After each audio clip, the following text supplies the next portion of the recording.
2024 నాడు మంత్రివర్గంలో ఆమోదం చేసి ఫిబ్రవరి 6, 2024 నాడు సహచర మంత్రివర్గ సభ్యులు పొన్నం ప్రభాకర్ గారు ఇదే సభలో తమరి అనుమతితో తీర్మానాన్ని ప్రవేశపెట్టినము. ఆ తర్వాత పార్లమెంటు ఎన్నికలు 5-6 నెలలు ఈ ప్రక్రియకు పార్లమెంట్ ఎన్నికల వల్ల విఘాతం కలిగింది. కానీ ఈ ప్రభుత్వం మా నాయకుడు మేము ఇచ్చిన మాట ప్రకారం ఈ సమాజంలో కులగణన జరగాలి, కులగణనలో రాజకీయ, ఆర్థిక, సామాజిక అన్ని వివరాలను పొందుపరచాలన్న ఆలోచనతోటి ఈ కార్యక్రమాన్ని ముందుకు తీసుకెళ్లాలన్న లక్ష్యంతో మంత్రివర్గ ఉపసంఘాన్ని పెద్దలు ఉత్తమ్ కుమార్ రెడ్డి గారి అనుభవాన్ని దృష్టిలో పెట్టుకొని వారిని, దామోదర్ రాజ్ నరసింహ గారిని, పొన్నం ప్రభాకర్ గారిని, దుద్దిల్ల శ్రీధర్ బాబు గారిని, సీతక్క గారిని కమిటీలో పెట్టి ఈ ప్రక్రియను మొత్తం ముందుకు తీసుకువెళ్లే ప్రయత్నం చేసినాం. ఈ ప్రక్రియలో భాగంగా బీహార్, అంతకుముందు కర్ణాటక రాష్ట్రాలు ఈ ప్రక్రియను చేపట్టి బీహార్ తీసుకొచ్చిన ఈ వివరాలను కోర్టులు కూడా వాటి మీద స్టే ఇవ్వడంతో తప్పిదం జరగొద్దు, ఇది పక్కడ్బందీగా ఉండాలి అని చెప్పి అధికారులను ఆయా రాష్ట్రాలకు పంపించినాం అధ్యక్ష. ఇదేదో ఆషామాషిగా ఇక్కడ ఉన్న కొద్దిమందిని పంచాయతీరాజు లేకపోతే ఏదైనా డిపార్ట్మెంట్కి సంబంధించిన క్రింది స్థాయి ఉద్యోగస్తులను పంపించే వివరాల సేకరణ కాదు అధ్యక్ష. ఈ దేశంలోనే, ఈ దేశానికి ఆదర్శంగా ఉండే ఒక దిక్సూచిగా మారాలని తెలంగాణ రాష్ట్ర ప్రభుత్వం ఇతర రాష్ట్రాలలో ఇట్లాంటి ప్రక్రియ చేపట్టి ఈ ప్రక్రియ న్యాయస్థానాల ముందు నిలవకపోవడం, ఈ ప్రక్రియ వల్ల జరిగిన నష్టాన్ని అంచనా వేయడానికి కూడా ఇతర రాష్ట్రాలకు అధికారులను పంపించి ఆయా రాష్ట్రాలలో జరిగిన పరిణామాలను మనమంతా కూడా ఒక స్టడీ చేసి అధికారుల నుంచి నివేదిక తెప్పించుకొని తద్వారా జనగణన ఏ విధంగా చేసిండ్రు, ఇతర రాష్ట్రాలలో కులగణన ఏ విధంగా నిర్వహించిండ్రు, వీటన్నిటిని పరిగణకు తీసుకొని పదే ముఖ్యమంత్రి స్థాయిలో నేను, ప్లానింగ్ బోర్డు ఉప ముఖ్యమంత్రి గారు ఆర్థిక శాఖ కిందకు వస్తుంది వారు, అదేవిధంగా మా cabinet sub committee chairman Uttam Kumar Reddy గారు వివిధ సందర్భాలలో చీఫ్ సెక్రటరీ గారితో సహా 12 సార్లు సమావేశాలు పెట్టి సమీక్షలు చేసి అధికారులకు సూచనలు చేసి ఒక పక్కడ్బందీ ప్రణాళికతోటి ఏ విధంగా అయితే జనాభాను మనం లెక్కిస్తామో ఆ రకంగా మొట్టమొదట ఇండ్ల వివరాలు సేకరించే కార్యక్రమం చేపట్టినాం అధ్యక్ష. ఈ తెలంగాణ రాష్ట్రంలో ఉన్న పాత 10 ఉమ్మడి జిల్లాలలో ప్రతి గ్రామంలో, తండాలో, గూడెంలో ఇండ్ల వివరాలు సేకరించి ఆ ఇండ్లను అన్నిటిని కూడా ఎన్యూమరేట్ చేసి ఆ ఇండ్ల మీద స్టిక్కర్ అంటించి ప్రతి 150 ఇండ్లను ఒక గ్రూపుగా అంటే అధ్యక్ష మ్యాపింగ్ చేసి ఇట్లా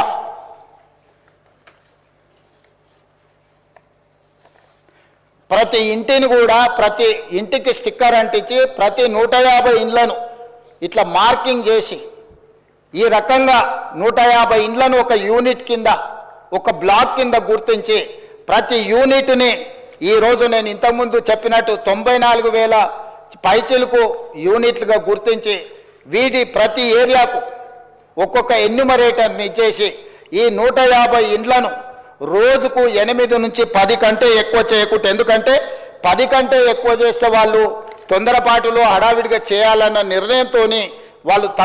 తప్పర్లు జరగడానికి అవకాశం ఉంటుందని చెప్పి వివిధ డిపార్ట్మెంట్లకు సంబంధించిన వాళ్ళు, teachers, agriculture extension officers, anganwadi teachers, IKP, ఏపీఎంలు, bill collectors and assistant bill collectors, ward officers, Indira Kranti పథకం బుక్ కీపర్స్,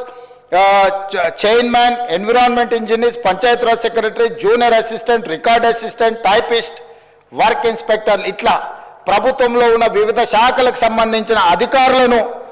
ఈరోజు మనం వాళ్ళందరినీ పెట్టి ప్రతి ఇంటికి ఇలాంటి స్టిక్కర్ను అంటించినాం అధ్యక్ష. మొదటి 3 రోజులు ఈ రాష్ట్రంలో ఉన్న అన్ని గృహాల యొక్క వివరాలను సేకరించి ఆ వివరాలన్నిటిని కూడా ప్రతి ఒక్కరి ఇంటికి ఇట్లా స్టిక్కర్ అంటించి ఫస్ట్ ఇండ్లను గుర్తించడం జరిగింది అధ్యక్ష. ఆ తర్వాత ప్రతి ఇంటికి మన ఎన్యూమరేటర్లు వెళ్ళి ఇట్లాంటి అప్లికేషన్లు తీసుకెళ్ళి అధ్యక్ష ప్రతి ఒక్కరి వివరాలు వాళ్ళందరితో సేకరించి 8 పేజీలల్లా అక్కడికి వెళ్ళి వాళ్ళతో మాట్లాడి వాళ్ళు ఇచ్చిన సమాచారాన్ని తీసుకొని వాళ్ళ సంతకాన్ని కూడా కుటుంబ యజమాని పేరు, మొబైల్ నెంబర్తో సహా సంతకం వాళ్ళు తీసుకొని, ఎన్యూమరేటర్ సంతకం తీసుకొని, సూపర్వైజర్ సంతకం తీసుకొని ఈ రకంగా సమాచారాన్ని 8 పేజీలలో పూర్తి వివరాలతో కూడుకున్న వాళ్ళ పేరు, తండ్రి పేరు, వాళ్ళ కులము, వాళ్ళ ఆర్థిక స్తోమత, వాళ్ళ విద్య, గతంలో ప్రభుత్వం నుంచి ఏమైనా పథకాలలో లబ్ధి పొందినరా, గతంలో రాజకీయపరమైన రిజర్వేషన్లు ఏమన్నా పొందినరా, ఇట్లా పూర్తి స్థాయిల వివరాలతోటి ఆ కుటుంబం యొక్క వివరాలు తీసుకున్నాం అధ్యక్ష. ఇవన్నీ మాన్యువల్గా సేకరించి 76,000 మంది డేటా ఎంట్రీ ఆపరేటర్స్ని పెట్టి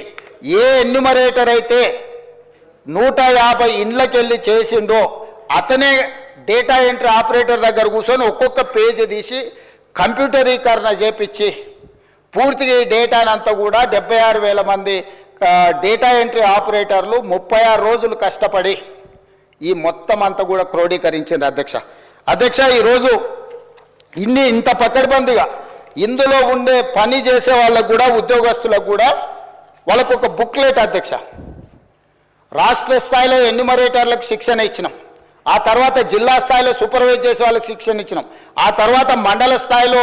పనిచేసే వాళ్ళకి ఇచ్చినాం, ఆ తర్వాత ప్రతి 150 ఇండ్లకు వెళ్ళే వాళ్ళకు కూడా శిక్షణ ఇచ్చి ఎక్కడ తప్పు జరగకుండా, ఎలాంటి ఇబ్బంది జరగకుండా వాళ్ళకు ఒక బుక్లెట్ ఇచ్చి, ఒక మాన్యువల్ అంటే గైడ్లైన్స్ లాగా ఒక పుస్తకం ఇచ్చి అధ్యక్ష, వాళ్ళందరినీ కూడా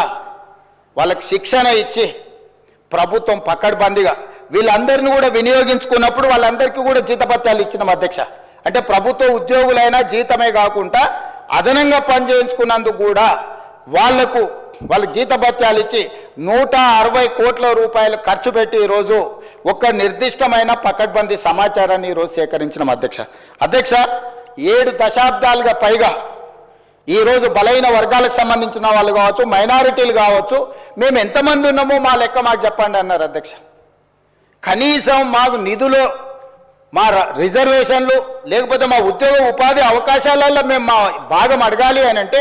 కనీసం మా లెక్క తేల్చండి అని అంటే ఎవ్వరు కూడా వాళ్ళ ఆర మొలకించిన వాళ్ళు లేరు అధ్యక్ష. అందుకే ఈరోజు ఈ ప్రభుత్వం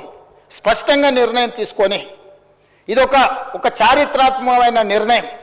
రేపు సమాజం యొక్క అభివృద్ధికి ఇది ఒక దిక్సూచిగా, ఒక మోడల్ డాక్యుమెంట్గా మారుతుందని చెప్పి ఈరోజు ఒక పకడ్బందీ ప్రణాళికతో చర్య తీసుకున్నాం అధ్యక్ష.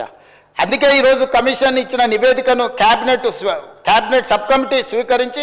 ఈరోజు ఉదయం క్యాబినెట్లో దాన్ని చర్చ పెట్టి క్యాబినెట్లో ఆమోదింపజేసి ఈరోజు ఈ సభలో ప్రకటన చేస్తున్నాం అధ్యక్ష. ఎందుకంటే దీనికి పూర్తి స్థాయిలో చట్టబద్ధత కల్పించాలి. రేపటి నుండి ఈ నివేదిక రాష్ట్ర ప్రభుత్వం అమలు చేయబోయే సంక్షేమ పథకాలకు, అదేవిధంగా అభివృద్ధి కార్యక్రమాలకు, ఉద్యోగ ఉపాధి అవకాశాలకు, రాజకీయ వాళ్ళ అవకాశాల కోసం ఈరోజు ఈ నివేదిక పనిచేయాలన్నది ప్రభుత్వం యొక్క లక్ష్యం అధ్యక్ష. అందుకే ఈరోజు 46.25% ఉన్న బీసీలు, ఏబిసిడి, అదేవిధంగా ఈ గ్రూప్లో ఉన్న ముస్లిం మైనారిటీ బీసీలు ఏదైతే 10.08 ఉందో, మొత్తం 56% పైగా ఉన్న బీసీలు అందరికీ కూడా ఈ రాష్ట్రంలో సముచితమైన గౌరవము, స్థానము కల్పించాలన్న ఆలోచనతోటి ఈరోజు ఈ ప్రభుత్వం ఈ నిర్ణయం తీసుకొని ముందుకు వచ్చింది అధ్యక్ష. కాబట్టి సభలో సభ్యులందరినీ ప్రభుత్వం ఒక మంచి కార్యక్రమాన్ని తీసుకొచ్చి ప్రజలకు అందుబాటులో పెట్టినందుకు ఈరోజు అందరూ సభలో ఉన్న వాళ్ళందరూ కూడా ఈ ప్రభుత్వాన్ని రాజకీయాలకు అతీతంగా అభినందించాల్సిన అవసరం ఉన్నది. మంత్రివర్గ ఉపసంఘాన్ని, అదేవిధంగా అధికారులు, అదేవిధంగా సూపర్వైజ్ చేసిన వాళ్ళు, ఎన్యూమరేటర్లుగా పనిచేసిన వాళ్ళు రాత్రి మగళ్ళు కష్టపడి ఇది ఒక దిగ్విజయమైన కార్యక్రమంగా, దేశానికే ఆదర్శంగా నిలబడే ఒక కార్యక్రమాన్ని, ఒక బాధ్యతను నెరవేర్చింది. కాబట్టి ఈ తమరి ద్వారా సభలో ఉన్న సభ్యులందరినీ ఈ మొత్తం కార్యక్రమంలో పాల్గొన్న వాళ్ళని అందరినీ కూడా అభినందించాల్సిందిగా కోరుతున్నా. మీరందరూ పెద్ద ఎత్తున చప్పట్లతో వాళ్ళందరినీ అభినందించాలని తెలియజేస్తూ తమరి దగ్గర సెలవు తీసుకుంటున్న అధ్యక్ష. గౌరవ మంత్రివర్యులు పొన్నం ప్రభాకర్ గారు.